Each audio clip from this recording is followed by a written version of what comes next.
Welcome to Manila Updates TV. Subscribe and press the bell icon for more updates. Tensions in the South China Sea are at a boiling point. Chinese Coast Guard vessels clash with Philippine supply boats, water cannons fired in disputed waters, a David versus Goliath struggle. But the Philippines is no longer a passive observer. A bold new strategy is taking shape. Manila is investing heavily in defense, signaling a new era of resolve. This isn't just about buying ships. It's about sending a message. The Philippines is ready to defend its maritime territory. The government has finalized a $1.8 billion deal for state-of-the-art warships, modern frigates and corvettes equipped with advanced weapons and surveillance. For a nation long reliant on aging, second-hand vessels, this is a monumental step. The upgrade is a direct response to years of pressure and encroachment within its exclusive economic zone. Manila's message is clear. The days of being pushed around are ending. The world is watching. The South China Sea is a critical waterway, with trillions in global trade passing through each year.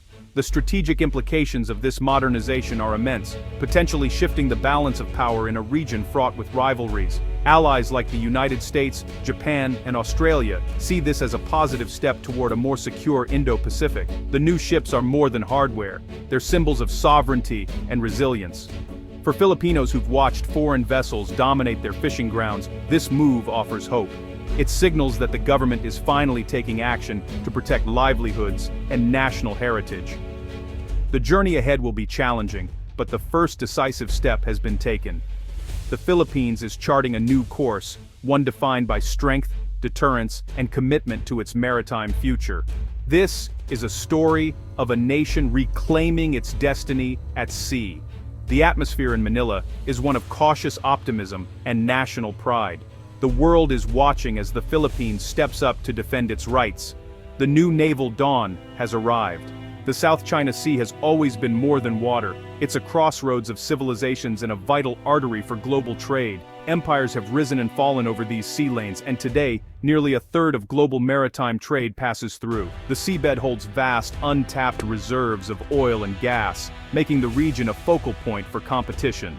After World War II, newly independent nations began defining their borders, but modern laws clashed with older historical claims. China asserts sovereignty over nearly the entire sea, overlapping with the EEZs of the Philippines, Vietnam, Malaysia, and Brunei. The Philippines won a landmark legal victory in 2016 when an international tribunal invalidated China's expansive claims.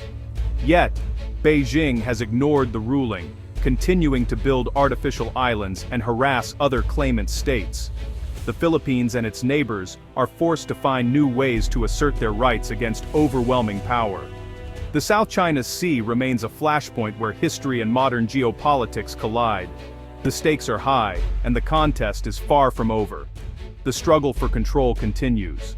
For decades, the Philippine Navy operated aging, second-hand warships, no match for modern regional navies. The need for change was critical. The Armed Forces Modernization Program aimed to transform the military into a credible external defense force. The first breakthrough, the PUAO.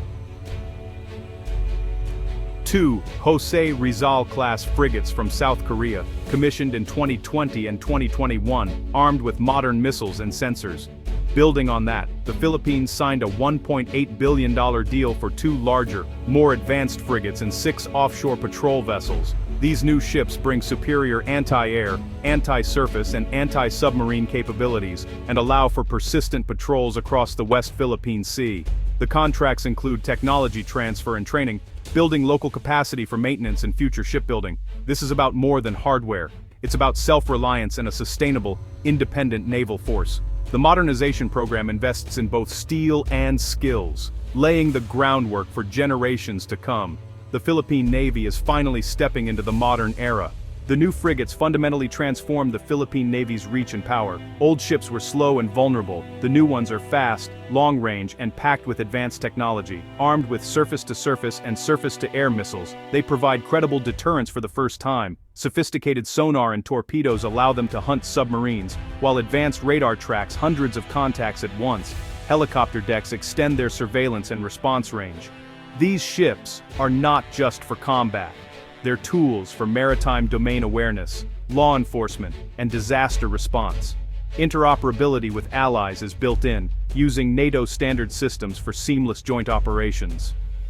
The Philippines can now participate fully in international exercises and patrols. This leap in capability turns the Philippines into a valuable contributor to regional security. The era of a vulnerable, outdated navy is over. China's assertive expansion in the South China Sea is the driving force behind the Philippines' naval modernization. Filipino fishermen have been driven from traditional grounds, and Philippine vessels face routine harassment. China's artificial islands and military buildup directly challenge Philippine sovereignty. The new frigates are a calculated response, an asymmetric deterrent. The goal isn't to match China ship for ship, but to raise the cost of aggression and make the Philippines a harder target. Modern warships will patrol the front lines, escorting resupply missions, protecting oil and gas sites, and defending fishing fleets. Their presence signals that the Philippines will not abandon its territory or people. But this is a dangerous game. More capable warships on both sides increase the risk of miscalculation. Clear rules of engagement and professional training are essential to avoid escalation. The aim is deterrence, not provocation. The new frigates enforce the rule of law but must be wielded with caution. The stakes in these contested waters have never been higher. Warships alone can't secure the Philippines' interests. Diplomacy and alliances are just as vital. Manila is building a coalition of like-minded nations to uphold a rules-based order. The U.S.-Philippines Mutual Defense Treaty remains the cornerstone, with revitalized joint patrols and military aid. The Philippines is also deepening ties with Japan, Australia, and European powers, creating a web of partnerships. ASEAN remains a key platform for regional dialogue, where the Philippines pushes for a unified stance on the South China Sea. This unilateral approach strengthens collective security and pushes back against coercion. By combining military upgrades with diplomatic outreach, the Philippines amplifies its influence. The goal: isolate aggressors, build consensus, and resolve disputes peacefully. The new Navy gives Manila leverage, but alliances and diplomacy provide staying power. Together, they form a comprehensive strategy for regional stability. The Philippines is no longer alone in its struggle. The Philippines is walking a tightrope, projecting strength while keeping diplomacy alive. New frigates and patrol vessels deter aggression, but Manila knows confrontation alone is unsustainable. The government compartmentalizes, challenging China's maritime claims while maintaining economic ties. This dual-track approach gives diplomats leverage. Negotiations now happen from a position of greater strength. The goal is a stable equilibrium, defending sovereignty without provoking conflict. The Navy's modernization isn't about seeking war, but preventing it. By combining deterrence with persistent diplomacy, the Philippines aims to persuade Beijing that cooperation is better than confrontation. The new ships back up words with real capability. This pragmatic strategy requires consistency, resolve, and finesse. The Philippines seeks mutual respect and adherence to international law. The balance of hard power and dialogue is the key to long-term peace. The nation is determined to get it right.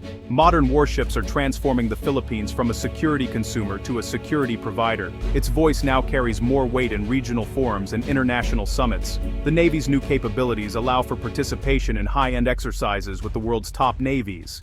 These drills build trust, skills, and send a message of unity to potential aggressors. The Navy's endurance and versatility also make it a first responder in regional disasters, delivering aid and saving lives. This humanitarian role builds goodwill and strengthens diplomatic ties. The Philippines is now helping shape the regional security architecture. It's no longer just reacting, but actively setting the agenda. The transformation from bystander to player is the most significant long-term benefit of modernization. The Philippines is now a respected force in the Indo-Pacific. The arrival of new frigates marks a pivotal moment for the Philippines, a maritime nation reclaiming its destiny. Manila is sending a clear signal. It's committed to defending sovereignty and upholding the rule of law at sea. The new warships provide the hard power to back up diplomatic protests and legal victories. This shift allows the Philippines to negotiate from strength, fostering a more stable security environment. Modernization strengthens alliances, making the Philippines a valuable partner in joint patrols and intelligence sharing. The country is now a linchpin in the collective effort for a free and open Indo-Pacific. The strategy is one of balance, combining military upgrades with robust diplomacy. True security comes from strength, partnerships, and commitment to international law. As these ships sail the South China Sea, they carry the hopes of 110 million Filipinos. They are vessels of sovereignty, charting a secure course for the nation's future.